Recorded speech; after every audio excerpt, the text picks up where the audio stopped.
The Maldives. From picture-perfect beaches to crystal-clear lagoons and underwater wonderlands, the Maldives is well known as a luxurious holiday destination. But there is so much more to discover. Follow us on our journey as we explore the pearls of the Indian Ocean.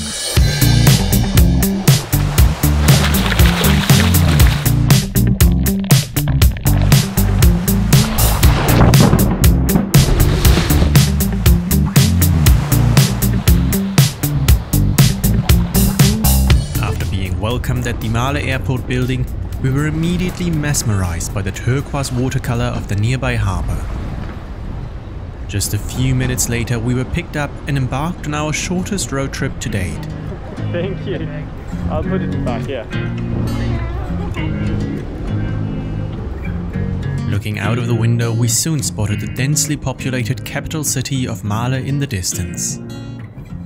Our destination, however, was the seaplane terminal, where we boarded the Soneva waterplane. Most travel on the Maldives happens by boat or seaplane, and so it didn't take long until we were making our way towards the water runway.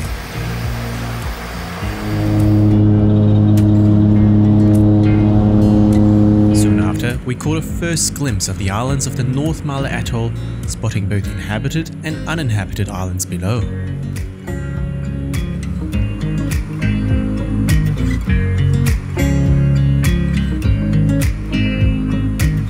Situated southwest of India, the Maldives is a geographically dispersed island nation of about 1,200 islands. Segmented into 26 atolls, the country stretches for almost 900 kilometers from north to south across the Indian Ocean. The entire country is of volcanic origin, as the atolls are the remnants of sunken volcanoes. Today's remaining atolls are ring-shaped reefs that surround a lagoon in their middle. Fittingly, the word atoll is derived from Divahi, the language of the Maldives. Most of the Maldivian islands are similar in structure. Some form of tropical vegetation is surrounded by beautiful beaches and a shallow house reef. Looking back in history, the settlement of the Maldives is somewhat shrouded in mystery.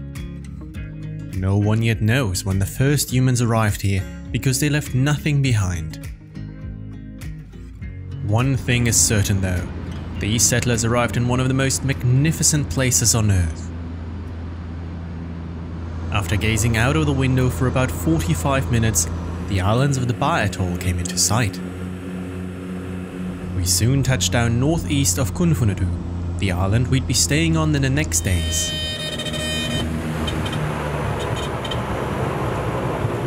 Seconds later, we arrived at the floating airport. A small platform gently swaying in the waves, to which the plane was expertly fastened.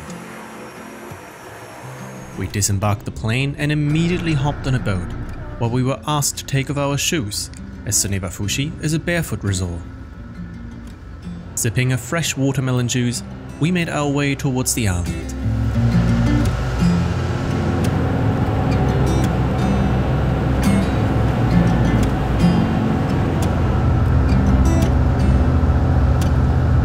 Stepping off the boat, we could barely believe our eyes, as the beauty of this place is hard to grasp. Still wearing our masks for the safety of other guests, we took off in a beach buggy. Because we arrived early in the day, we first made our way to our temporary quarantine villa. What followed was both the most important and most unpleasant part of our stay. A mandatory PCR test. A negative result would allow us to roam around the island freely without having to wear masks anymore.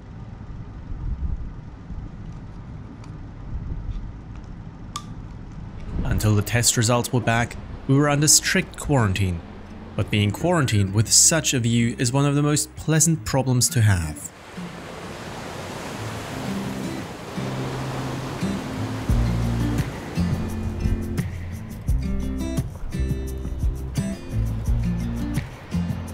Our non-existent discomfort was further alleviated by the villa's water slide.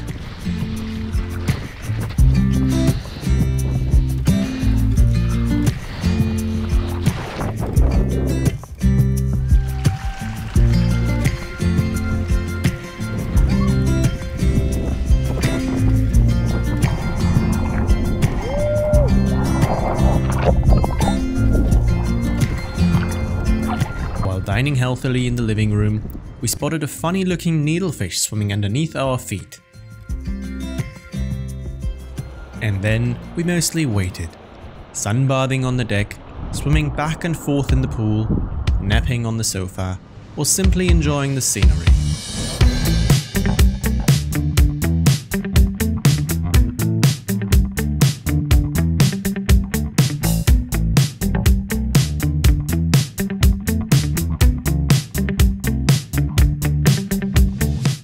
In the afternoon, it was time to move again. Leaving our quarantine villa behind, we went on a short ride through the interior of the island. Arriving at our beach villa accommodation, it didn't take long until we had settled in. Exploring our backyard, we soon noticed that the sun was already starting to set. While the daylight faded quickly, we spotted a swarm of small baitfish that was chased by predators in the shallows.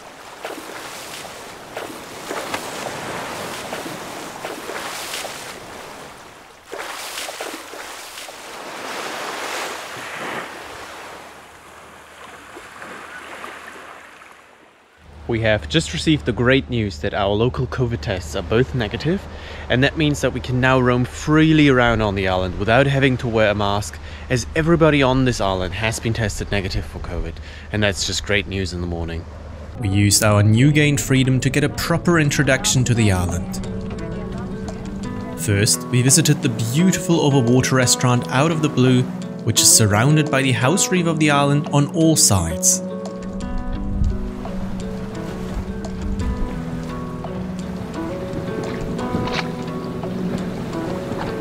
The defining characteristic of the Maldives is undoubtedly water. Alternating between different hues of blue, the sea has always been a rich garden for the locals. The almost translucent waters around the island are home to coral reefs and shoals of fish.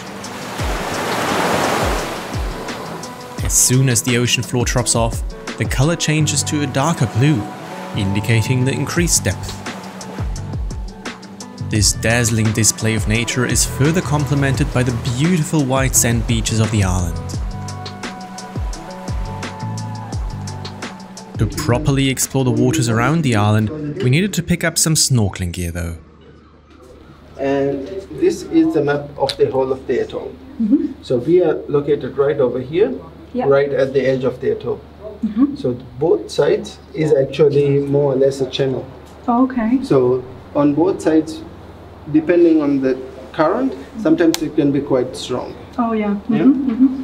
Especially on certain times of the year, like at the moment, there might be a little bit stronger current, either going out of the atoll or into the atoll. Most of our fish life is quite friendly. We can see sometimes sharks and things. Yeah. But they're not aggressive usually? No, not at all. If you've been following our travels before, you will have noticed that we are really into road trips. But on an island nation that actually is 99% water, this becomes rather a challenge. So this time, instead of going by car, we are traveling barefoot, walking on the beautiful beaches or going by bike. Escaping the intense midday sun, we decided to first explore the interior of the island. When Thilafushi was opened, the conscious decision was made to keep the environment intact. Aside from some little trails to walk and ride on, the jungle is still lush and the tall trees provide a lot of shade during the heat of the day. Exploring the forest, it didn't take long until we heard the alarm clock of the jungle, the Asian Koel. This noisy bird belongs to the family of cuckoos and feeds mostly on fruits and insects. Its remarkably loud calls can be heard throughout the day.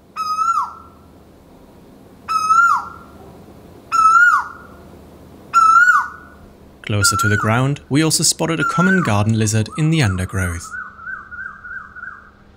In the afternoon, we headed out on a boat in search of dolphins. Initially, the animals were very shy as we looked out for them for close to an hour. But then, out of nowhere, we spotted a pod of spinner dolphins directly ahead of us. Spinner dolphins are the most common dolphins in the Maldives. Their pod sizes can vary between a handful and hundreds of individuals. They are well known for their playfulness, especially riding the bow waves of boats.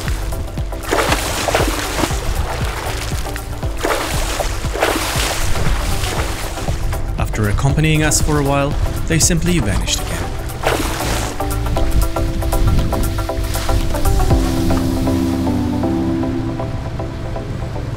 Upon heading back, we passed the neighboring island of Malos, which outside of a global pandemic can be explored as well. Thank you very much. After a lovely dinner, we visited the resource telescope to learn more about the stars of the Maldivian night sky. Other thing we can see is this bright constellation. This is Orion constellation. And this is the easiest constellation to recognize because the belt of the Orion is the only Turistine line. And it is like a navigational constellation also. From this you can take like a one side it goes to north and the other south, and this is east and west there. So it's easy to navigate. Yeah, easy to navigate. This is like a navigate because we don't have a north star in our sky because it is so close to the horizon. It's not always visible because olden days people follow these constellations. They are guiding them actually. Yeah, their life it counts from billions. For us, 1 billion years is 1 year for the stars. Our life of this planet is just only 3 seconds in space-time. Right? It is too short. We are nothing actually. Even we are not countable because our sun is not big enough to countable. It is something too small. Every single stars we can see in naked eye is much more bigger than our sun. We can see the biggest star we can see is this Betelgeuse over here. More than 10 millions of sun can fit inside the star. We can see it. It's reddish color, right? Other all stars from the constellation you can see is white, and but this one is reddish because it almost it is maybe it's not there anymore, but the light will stay like a 600-700 years in the night sky.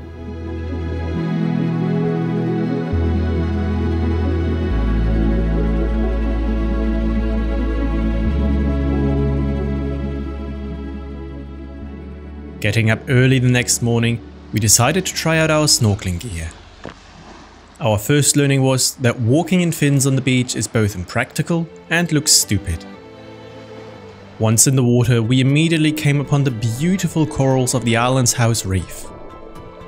Corals are colonies of little creatures called polyps. These polyps excrete an external skeleton of calcium carbonate, which is what we recognize as corals. For the Maldives, these reefs play an important role as they provide a habitat for countless marine species and protect the islands from storms and erosion. Leisurely swimming along the reef, we soon encountered the local marine life. It is for good reason that many people say the Maldives' true wealth lies underwater. More than 2,000 fish species and 200 coral species have been identified here so far.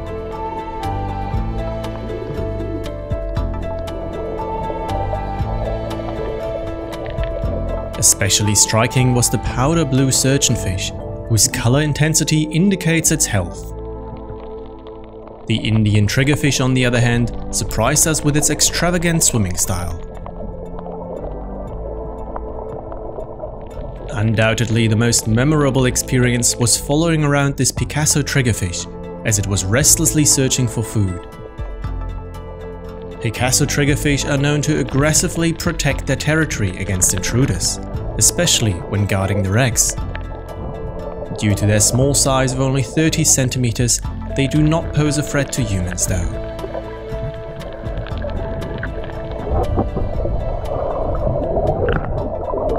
Back on firm land, we wandered around on the white sand beach, looking over to the neighboring island of Thilafushi on the opposite side of the channel. Home to more than 3,000 people, Thilafushi is the capital of the Barr Atoll. Despite it being so close, we could not visit it as we would have faced 10 days of quarantine upon our arrival.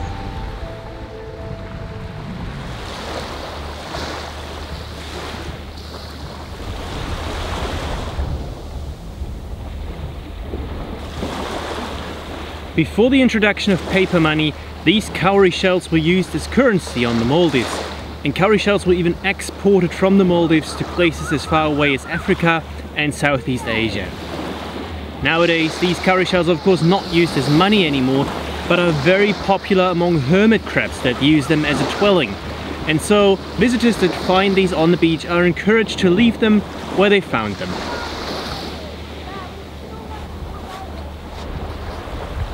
While everything we had seen so far were the perfectly pristine beaches and beautifully clear water, it can be found in every travel magazine, we also wanted to learn more about some of the problems the Maldives is facing.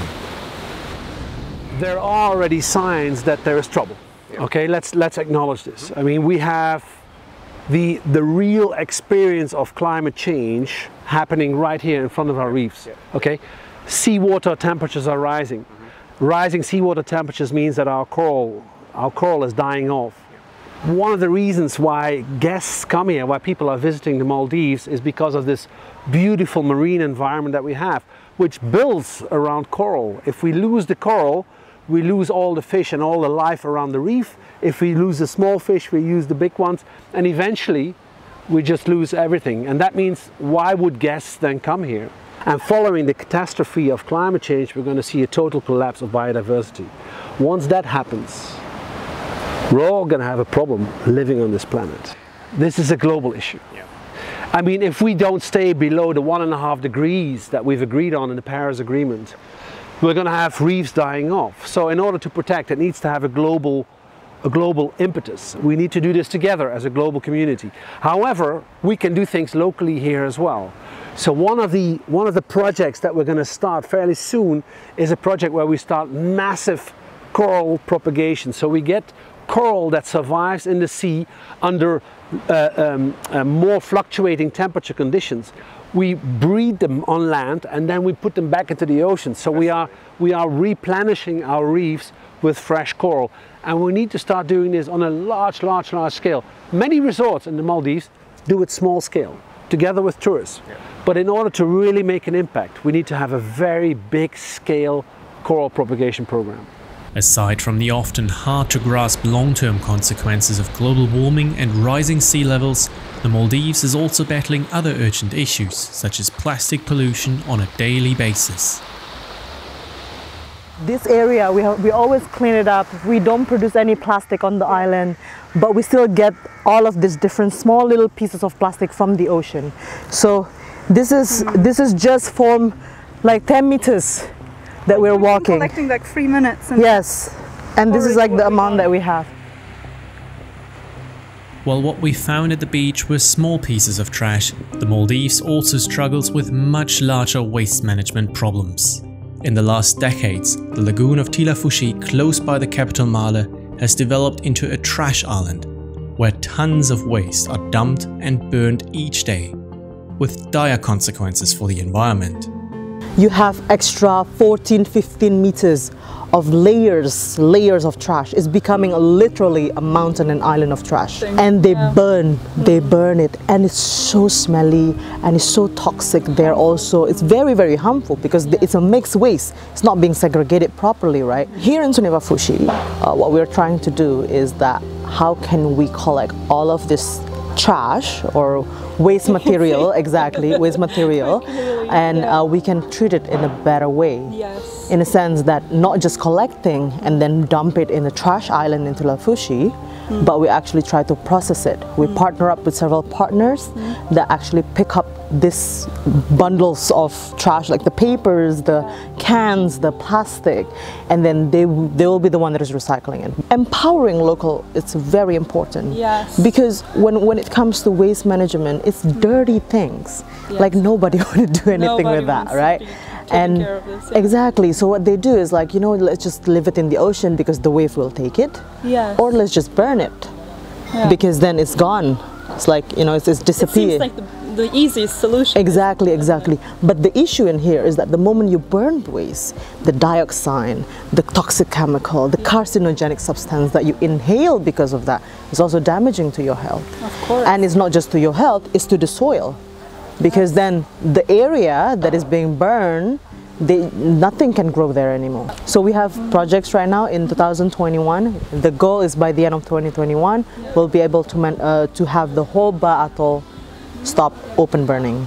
Luckily, there is light at the end of the tunnel, as creative innovators, such as at Soneva, implement sustainable practices inspired by the principle of waste to wealth. So in terms of waste, we segregate and recycle 92% of our waste. The segregation happens in 14 to 15 different categories, from organic to plastic to tin to metal, cardboard, paper, and then they are segregated separately and recycled in-house facilities as well as with the partners outside the island as well. This is basically the mothership of Soneva, where we test, trial, experiment all kind of waste to wealth initiative and look at how can we increase the life cycle of anything which is waste. If we have this bottle, what can we do with this? If we have this can, what can we do with this? We have white glass, let's recycle it in some way. And the idea is always to do it on the island, so that we don't have the carbon footprint of sending it somewhere and someone else taking care of it. One of the waste items experiencing a second life at Soneva is glass. At the resort's glass studio, a team of talented glassblowers turns the remains of empty wine bottles into useful drinking cups and stunning art pieces.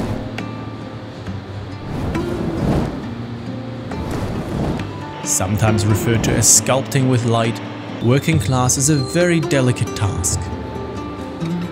The fragile material can break without much warning and requires constant attention to be kept in its moldable state.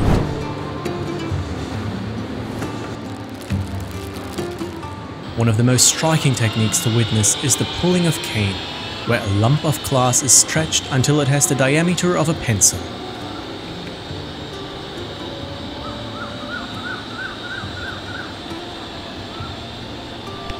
We were especially lucky to visit at a time when world-renowned glassblower Janusz Poźniak was residing at Soneva as a visiting artist. The pattern's just beautiful.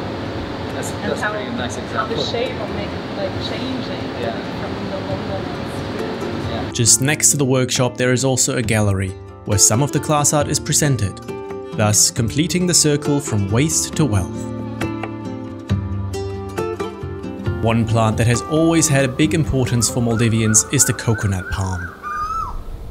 Traditional Maldivian boats called donis were often made from coconut timber, and the fibers of the coconut husk were used for making ropes and fishing nets.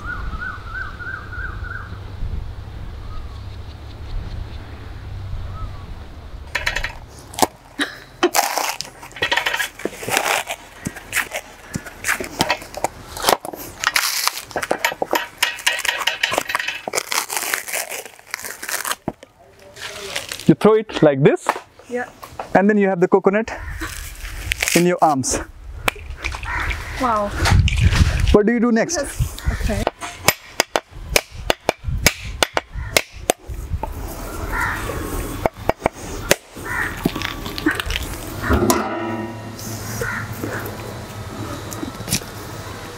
I don't want to lose the water for you. Enjoy. Thank you. Very sweet.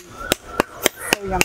So the coconut is one of the biggest resource we have as waste to wealth, which is just falling from the sky. We have people called coconut hunters. They just walk around and pick up coconuts and come here and dump and make this mountain, which is for our team to get rid of it. And we make things, as many things as possible. We have up to 13 uses of this on the island. The coconuts are really a big resource. After so much learning, it was a given that we had to raid the resort's chocolate room for some well-deserved treats.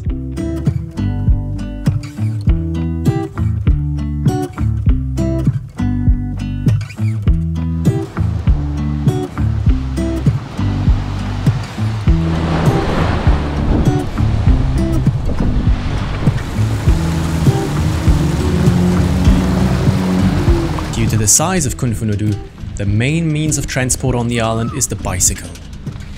Riding slowly along the lush forest trails provided us with ample opportunity for chance findings.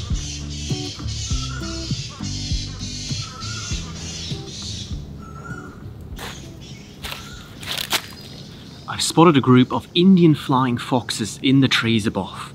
With a wingspan of up to 1.5 meters, these are the largest bats in the world. During the heat of the day, they come to these tall trees and rest upside down, often flapping themselves with their wings. But in the evening, during dusk, they venture out and search for fruits. Fairly well hidden in the tall trees during the day, a good chance to find these bats is by listening for their raucous chatter.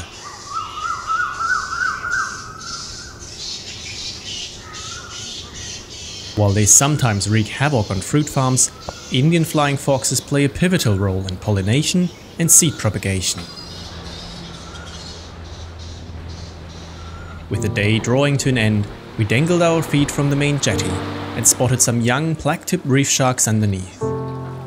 The shallow waters around the island act as a nursery for these sharks that can grow up to a size of 1.8 meters.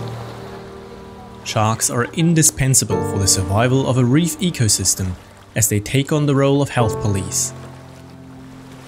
However, their numbers are in sharp decline globally because of the insanely cruel practice of finning, whereby sharks are caught and their fins are cut off to make soup. In most cases, the sharks are simply tossed back into the ocean, resulting in their slow, torturous death by drowning.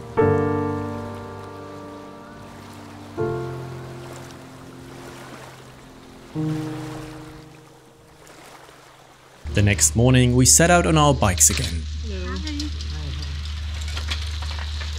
Soon, we arrived at the resort gardens, where a lot of fruits, vegetables and herbs are grown. The tropical climate lends itself perfectly for growing everything from basil to bananas on site. Embedded in this scenery is the Fresh in the Garden restaurant, which can be accessed by walking over a hanging bridge.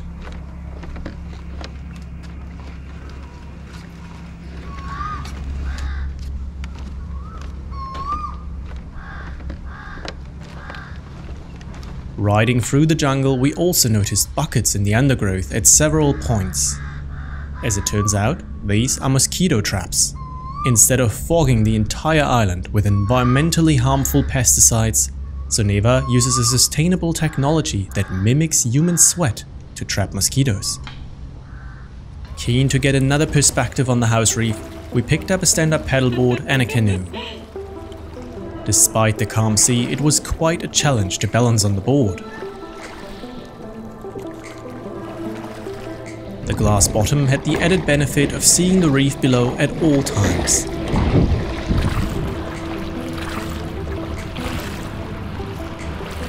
Later that day, we hopped on a boat and soon found ourselves being tossed around. Our destination was the reef surrounding the uninhabited island of Hebalidou. Wearing a shirt for protection against the sun, we eagerly jumped into the water. As soon as we dipped our heads beneath the surface, our excitement knew no more bounds. Everywhere around us, scores of fish were going about their fish business.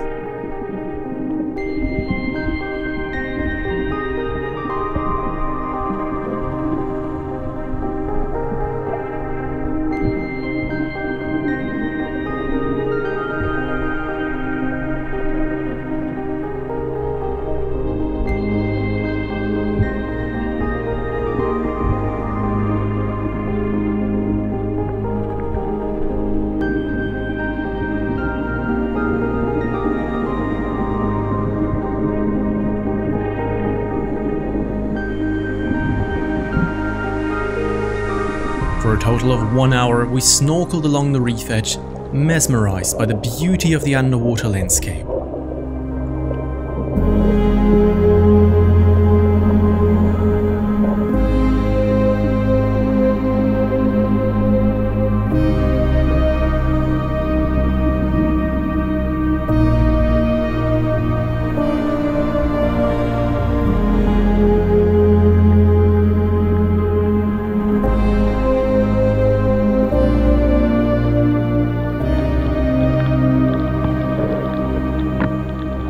Although we never wanted to leave again, at some point it was time to return to the boat.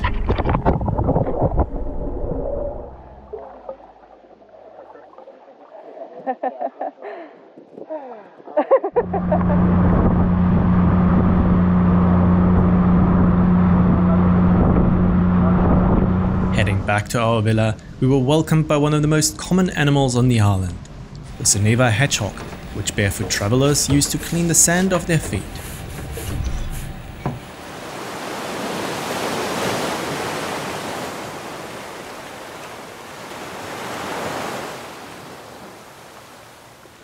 To round off our day, we enjoyed a romantic candlelight dinner directly on the beach. After 4 very exciting days on Soneva Fushi, it was time to say goodbye. Luckily, our trip was not yet over, and so we took a boat to the floating airport. Wearing masks for the flight again, we boarded the plane and were speeding across the water in no time. Seeing the Bar Atoll pass below, we had the chance to once more marvel at the vivid colors of the lagoons.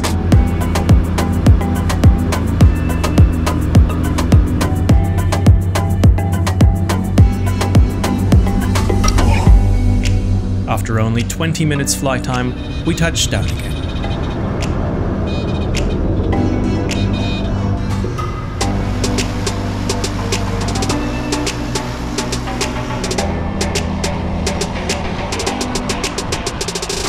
A windy boat ride brought us to the destination of the second part of our trip, Soneva Jani in the Nunu Atoll.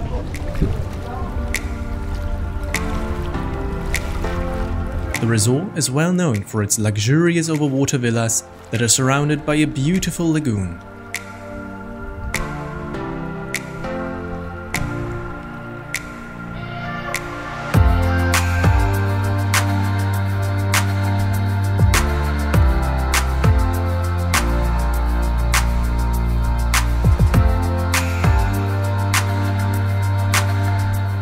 Equipped with a fresh coconut, we first went on a tour around the island, whose local name is Merafaru. Driving on the inland trails, we immediately noticed that the vegetation was very different compared to Kunfunadu. One tree in particular caught our attention. The Seashore Screwpine is very striking because of its many prop roots, which firmly anchor the tree in the loose sand. Started from there and roots came down. So this root is like a leg. You know, it comes here and keep moving, and again another root comes down. Wow. And here, this tree has many roots. Look, it started from here. It started. Oh yeah. No, that's the main, and it started coming down like a walking tree. Next to its funny appearance, the screwpine has also proven extremely useful for Maldivians. The tree's fruits are turned into a popular juice drink, and the leaves are frequently used for mat weaving. And then it was time to get to know our villa. Mind your step. Oh yeah, sure. Thank you. Wow. This mind-blowing one-bedroom overwater villa leaves absolutely nothing to be desired.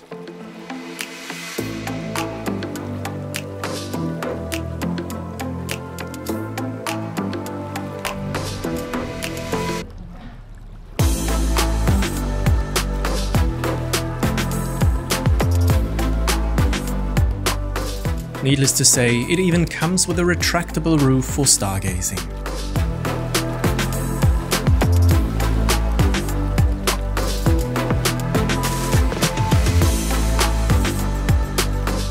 I thought this was a delicious bowl of lychee, and I was just taking my spoon and scooping it up. Turns out they're not. We spent the rest of the day relaxing in the villa, simply enjoying ourselves.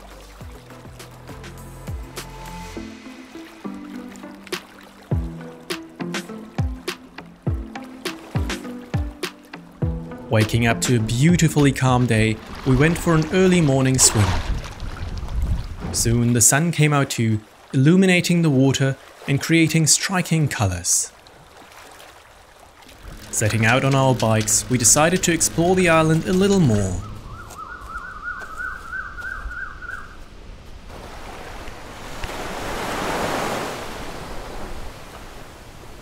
We just received a call that some baby turtles are coming out of a nest right up there on the beach, on the North Beach, and so I'm just hurrying there as quick as I can to see if I can still catch them on land. Arriving at the nest, we found the turtles resting, as they had miscalculated the right time to hatch. So the mother turtle, once she's mated, she will make her way up to the beach. She will actually come back to the same stretch or same area of beach that she was born on. She will dig an egg chamber She uses her flip as kind of like a shovel to shovel out the sand. She will lay about 100 eggs at a time, approximately, and then she will cover it back up again with sand. The eggs will take about 60 days to incubate. After the 60 days, maybe one will begin to hatch. They have something called an egg tooth, which they use to break through the shell. Once one has started to hatch, it triggers all the other ones around them to hatch, and they will start making their way to the surface of the sand. If the top 30 centimeters of sand is too hot, they will take kind of a power nap until the sand cools down again, and then they will wake up, which indicates that it's kind of evening time.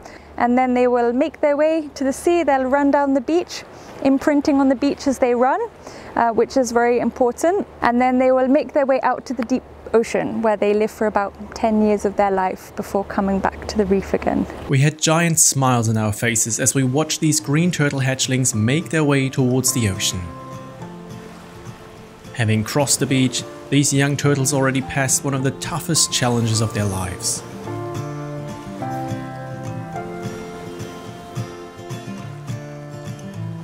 However, there was no time for rest. Their next task was to cross the shallow reef in search of deeper waters, where they would be safe from predators. Despite their small size, these hatchlings swam with an incredible speed that I could barely keep up with.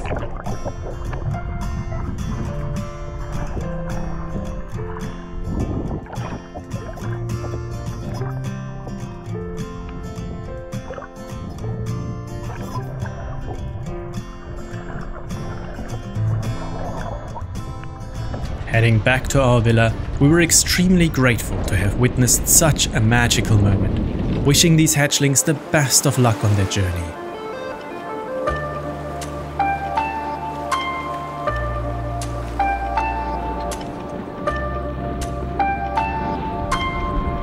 In the evening, I finally tried out our water slide full of excitement.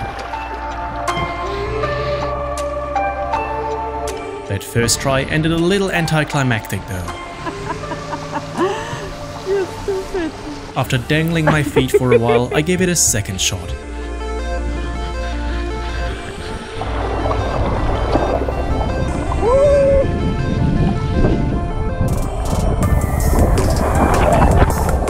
Which soon was followed up by many more enthusiastic tries.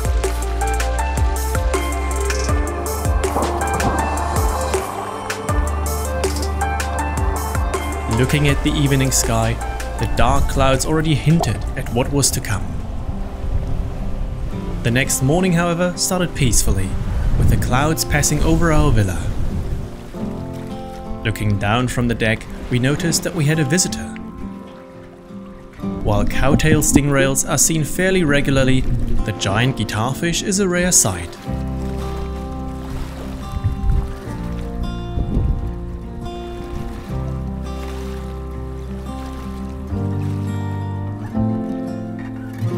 Before long, we started to receive mixed messages from the weather though. While at first it had seemed to be yet another day in paradise, the scenery soon completely changed. It did not take long until it was bucketing down.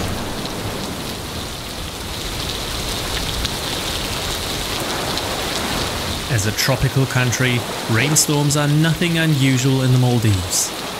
Even though most pictures just show the sunny days, rain plays an important role in replenishing the groundwater resources, which enables the plant growth on the islands. With the storm passing directly overhead, we felt the deep rumbling of the thunder vibrate throughout the entire villa.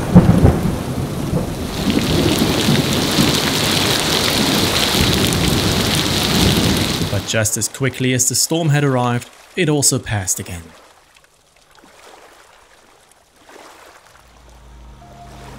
Seizing the chance to go snorkeling once more, I hopped into the water and soon came upon a spotted eagle ray.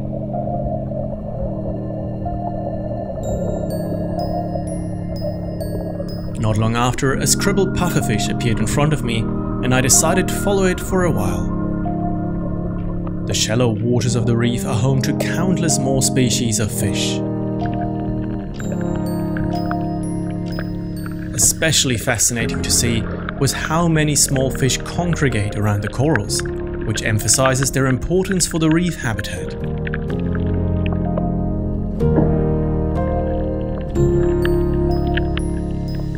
The least shy of all was this white-spotted puffer, who seemed to be eyeing me just as much as I was it. In the late afternoon, we ventured out with a boat once more, trying to find some dolphins. It did not take long until we spotted a pod of bottlenose dolphins feeding in the shallow waters of the lagoon.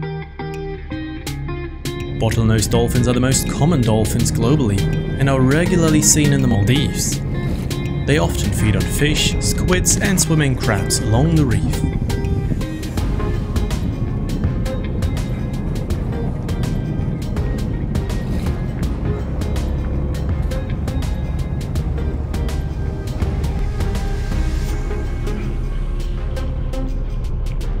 With the day drawing to an end, we headed back to the island.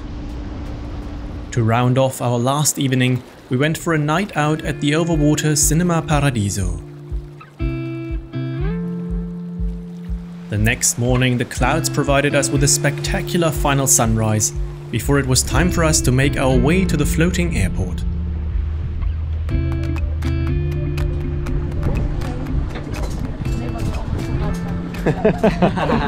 Thank you very much.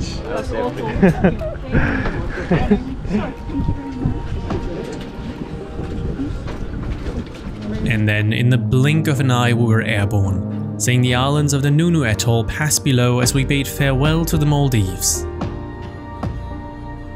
1 week was not enough to fully appreciate the beauty of the Maldives, bewitched by the multicolored marine life and the picture-perfect beaches. We have sworn ourselves to return someday. Until then, we hope that many more islands will implement sustainable practices to protect the paradise that their inhabitants call home.